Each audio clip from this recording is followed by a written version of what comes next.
One day, a sage gave his disciple an empty sack and a basket of potatoes. He said to him, "Think of all the people who have done or said something against you in the past, especially those you cannot forgive. For each of them, inscribe their name on a potato and put it in the sack." The disciple came up with quite a few names, and soon his sack was heavy with potatoes. "Now carry the sack with you wherever you go for a week," said the sage. "We'll talk after that." At first, the disciple thought nothing of it. Carrying the sack was not that difficult. But after a while, it became more of a burden. It sometimes got in the way, and it seemed to require more effort to carry as time went on, even though its weight remained the same. After a few days, the sack began to stink. The carved potatoes gave off a ripe odor. Not only were they increasingly inconvenient to carry around, they were also becoming rather unpleasant. Finally, the week was over.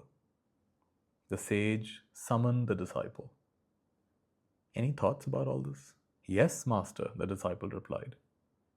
"When we are unable to forgive others, we carry negative feelings with us everywhere, much like these potatoes. That negativity becomes a burden to us, and after a while, it festers." Yes, that is exactly what happens when one holds a grudge. "So, how can we lighten the load?" asked the sage. "We must strive to forgive. Forgiving someone is the equivalent of removing the corresponding potato from the sack. How many of your transgressors are you able to forgive?" "I've thought about it quite a bit, master," the disciple said.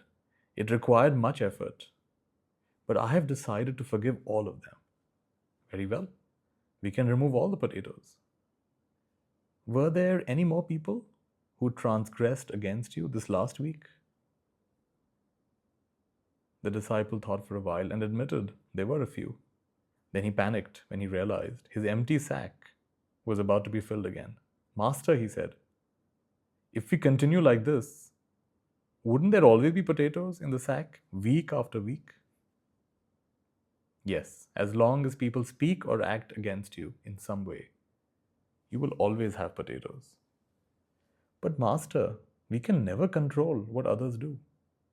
So what good is the Tao in this case?" The Tao is the word for dharma, or the way it is in Chinese. We are not in the realm of the Tao yet. Everything we have talked about so far is the conventional approach to forgiveness. It is the same thing that many philosophies and most religions preach. We must constantly strive to forgive, for it is an important virtue. However, this is not the Tao, because in the Tao, there is no striving. Then, what is the Tao, master? You can figure it out. If the potatoes are negative feelings, then tell me, what is the sack? The sack, the disciple thought. The sack would then be that which allows me to hold on to the negativity. It is something within me that makes me dwell on the faults of others and gets me to feel offended.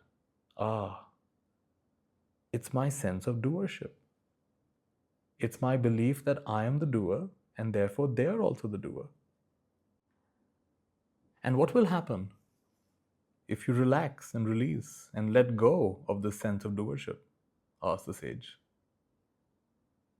Then, the things that people say or do, for or against me, will no longer be a major issue.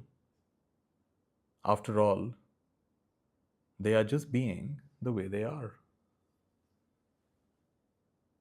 The sage said, "Yes, in this case, You won't have any names to inscribe on these potatoes. It will mean there is no more weight to carry around and no more unpleasant odors.